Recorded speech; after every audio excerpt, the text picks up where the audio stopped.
Hi hello ಎಲ್ರಿಗೂ ನಮಸ್ಕಾರ. Welcome to the Jaya kitchen.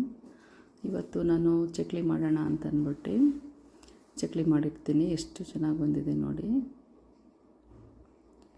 ತುಂಬ ಚೆನ್ನಾಗಿ ಬಂದಿತ್ತು. ಅದಕ್ಕೆ ಏನೇನು ಬೇಕು ಅಂತ ನೋಡೋಣ ಬನ್ನಿ. 1 ಕಪ್ಪು ಕಡಲೆ, 1 ಕಪ್ಪು 1/4 ಕಪ್ಪಷ್ಟು ಉದ್ದಿನಬೇಳೆ, ಅದಕ್ಕೆ 3 ಕಪ್ಪು ಅಕ್ಕಿ ಹಿಟ್ಟು ಹಾಕೊಂಡಿದ್ದೀನಿ. ನೀವು ಅಂಗಡಿದಾದರೂ ಹಾಕಿ, ಇದಾದರೂ ಹಾಕಿ. ಜೀರಿಗೆ, ಅಜ್ವಾನ, ಬಿಳಿ ಎಳ್ಳು, ಉಪ್ಪು, ಖಾರ ಮತ್ತು ಒಂದು ಸ್ವಲ್ಪ ಇಂಗು ಆಪ್ಷನಲ್ಲು, ಬೇಕು ಅಂದರೆ ಹಾಕಿ, ಇಲ್ಲಾಂದರೆ ಸ್ಕಿಪ್ ಮಾಡಿ.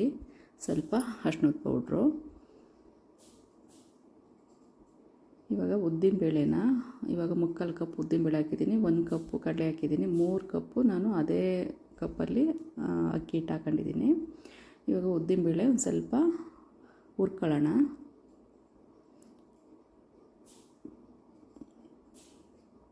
ಅದು ಫುಲ್ಲು ಸೀಲಬಾರ್ದು. ಈ ಕಡೆ ಇದು ಫುಲ್ ಎಲ್ಲ ಗಮ್ ಅಂತ ಬರೋವರೆಗೂ ಹುರಿಬೇಕು. ಅದನ್ನು ಸೀಸಕ್ಕೆ ಹೋಗಬೇಡ್ರಿ, ಚೆನ್ನಾಗಿ ಬರೋಲ್ಲ ಚಕ್ಲಿ. ಇವಾಗ ಕಡಲೆ ಪೌಡ್ರ್ ಮಾಡ್ಕೊಳ್ಳೋಣ 1 ಕಪ್ಪು. ಇದಂತೂ ದಿಢೀರಾಗಿ ಮಾಡ್ಕೋಬೋದು, ಏನು ಒಂದು 10 ನಿಮಿಷದಲ್ಲಿ ರೆಡಿ ಮಾಡ್ಕೋಬೋದು.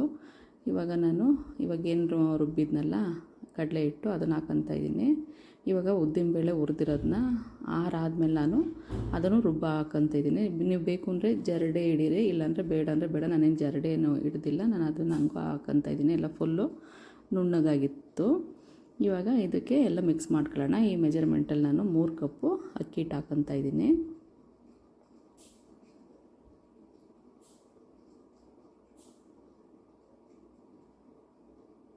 ಇದಕ್ಕೆ ಎಳ್ಳು, ಜೀರಿಗೆ 1-2 ಸ್ಪೂನು, ಎಳ್ಳು 4 ಸ್ಪೂನು, ಅಜ್ವಾನ 1/2 ಸ್ಪೂನು. ಆಮೇಲೆ ಖಾರಕ್ಕೆ ನಿಮಗೆ ಎಷ್ಟು ಬೇಕೋ ಅಷ್ಟು ಹಾಕಿ. ನಾನೊಂದು 1.5 ಸ್ಪೂನಿಂದ 2 ಸ್ಪೂನ್ ಹಾಕಿದ್ದೀನಿ. ಅರಿಶಿನದ ಪೌಡ್ರು 1/4 ಸ್ಪೂನು. ಉಪ್ಪು ನಿಮಗೆ ಎಷ್ಟು ಬೇಕೋ ಅಷ್ಟು, ರುಚಿಗೆ ತಕ್ಕಷ್ಟು. ಆಮೇಲೆ ಒಂದು ಸ್ವಲ್ಪ ಚಿಟಿಕೆ ಹಿಂಗೆ ಹಾಕಿದ್ದೀನಿ. ಸೋಡಾ ಏನೂ ಹಾಕಿಲ್ಲ ನಾನು. ಇದನ್ನು ಚೆನ್ನಾಗಿ ಮಿಕ್ಸ್ ಮಾಡ್ಕೊಳ್ಳೋಣ. ಮಿಕ್ಸ್ ಮಾಡ್ಕೊಂಡು ಇದು ಎಣ್ಣೆ ಒಂದು ಸ್ವಲ್ಪ ಎಲ್ಲವುದನ್ನು ಕಾಯಕ್ಕಿಡೋಣ. ಆದರೆ ಎಣ್ಣೆ ಕಾಯ್ದ ಮೇಲೆ 1-2 ಸ್ಪೂನ್ ನಾನು ನಾನು ಅದೇ ರೆಡಿ ಮಾಡ್ಕೊಂಡಿದ್ನೆಲ್ಲ ಇಟ್ಟು ಅದರೊಳಗಡೆ ಹಾಕ್ಕೊತಾ ಇದ್ದೀನಿ. ಫುಲ್ ಕಾಯ್ದಿರ್ಬೇಕು ಎಣ್ಣೆ. ಅದು ಬಿಟ್ಟ ತಕ್ಷಣ ನೋಡಿ ನೊರೆ ಬರಬೇಕು, ಆ ಥರ ಕಾಯ್ದಿರಬೇಕು. 2-3 ಸ್ಪೂನ್ ಹಾಕಿ ಚೆನ್ನಾಗಿ ಮಿಕ್ಸ್ ಮಾಡ್ಕೊಳ್ಳೋಣ. ಎಣ್ಣೆನಾದರೂ ಹಾಕಿ, ತುಪ್ಪ, ಬೆಣ್ಣೆ ಇದನ್ನೆಲ್ಲ ಕಾಯಿಸ್ಬಿಟ್ಟೆ ನೀವು ಹಾಕ್ಬೋದು, ಹಸಿದು ಹಾಕಬೇಡಿ.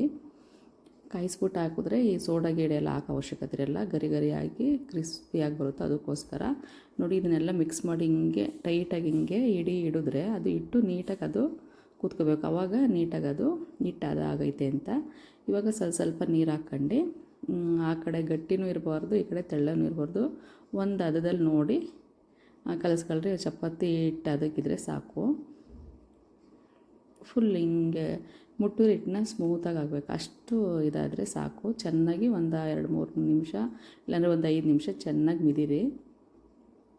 ಮಿದ್ದಾದ್ಮೇಲೆ ಇದೇನು ರೆಸ್ಟ್ ಕೊಡಬೇಕು ಹಿಟ್ಟಿಗೆ ಅಂತ ಏನಿಲ್ಲ, ತಕ್ಷಣವೇ ಮಾಡ್ಕೊಬೋದು. ಇವಾಗ ನಾನು ಆ ಚಕ್ಲಿ ಹೋಳಿಗೆ ನೀಟಾಗಿ ಎಣ್ಣೆ ಸವರ್ತಾ ಇದ್ದೀನಿ.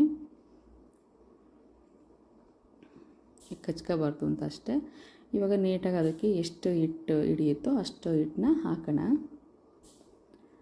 ಹಾಕಿ ಚಕ್ಲಿ ಹೋಳನ್ನ ಟೈಟಾಗಿ ತಿರುಗಿಸ್ಕೊಂಡು ಅದು ಒಂದು ಪ್ಲೇಟ್ ಮೇಲೆ ಹಾಕೊಳ್ಳೋಣ. ಯಾಕೆಂದರೆ ಎಣ್ಣೆಯಲ್ಲಿ ಇವಾಗ ಕಾಯ್ದಿರ್ತೈತೆ, ಬಿಡೋಕೆ ಹೋದಾಗ ಏನಾದ್ರು ಇದಾಗುತ್ತೆ ಅಂತ. ಇವಾಗ ಈ ಟ್ರಿಕ್ನ ಉಪಯೋಗಿಸಿ, ನಿಜವಾಗ್ಲೂ ತುಂಬ ಚೆನ್ನಾಗೈತೆ. ಯಾಕೆಂದರೆ ಎಣ್ಣೆಯಲ್ಲಿ ಬಿಡಬೇಕಾದ್ರೆ ಶೇಪ್ ಸರಿಗೆ ಬರೋಲ್ಲ.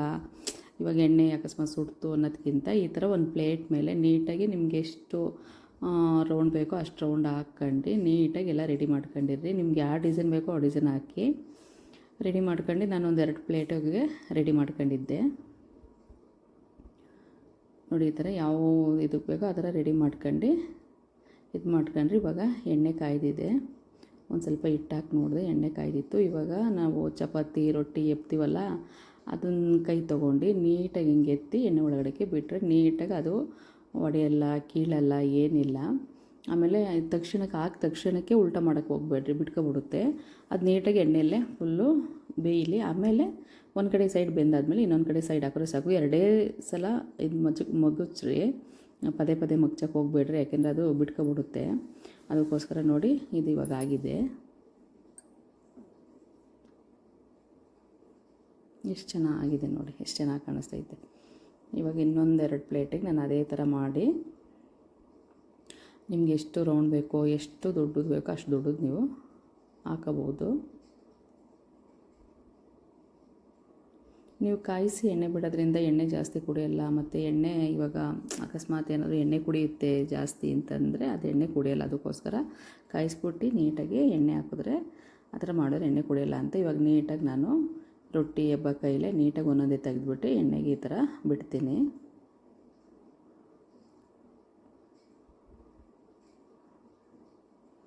ನೋಡಿ ಎಣ್ಣೆಗೆಲ್ಲ ಬಿಟ್ಟಾಗಿದೆ ನೀಟಾಗಿ. ಅದು ಎರಡೇ ಕಡೆ ಬೇಯಬೇಕು, ಉಲ್ಟಾ ಬಲ್ಟಾ ಮಾಡೋರು ಅದೆಲ್ಲ ಬಿಟ್ಕೊಬಿಡುತ್ತೆ ಅಂದ್ಬಿಟ್ಟು ನಾನು ಎರಡೇ ಸಲ ಇದು ಮುಚ್ಚಾಕಿದ್ದು. ಇವಾಗೆಲ್ಲ ರೆಡಿ ಮಾಡ್ಕೊಂಡಿದ್ದೀನಿ.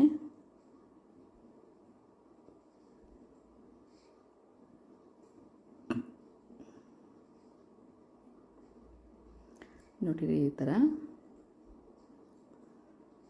ಅದೊಂದು ಸ್ವಲ್ಪ ಬೇಯುವಾಗ ರುಬ್ಬಿಟ್ರೆ ನೀವು ಹೆಂಗೆ ಮಗ್ಚಾಕಿದ್ರೂ ಅದು ಬಿಟ್ಕೊಳ್ಳೋದು ಇಲ್ಲ, ಇದಾಗಲ್ಲ. ಇವಾಗ ಸ್ವಲ್ಪ ಹಸಿ ಕರಿಬೇವಿನ ಸೊಪ್ಪು ತೊಗೊಂಡು ಅದ್ರ ಮೇಲೆ ಹಾಕಿರ್ತೀನಿ.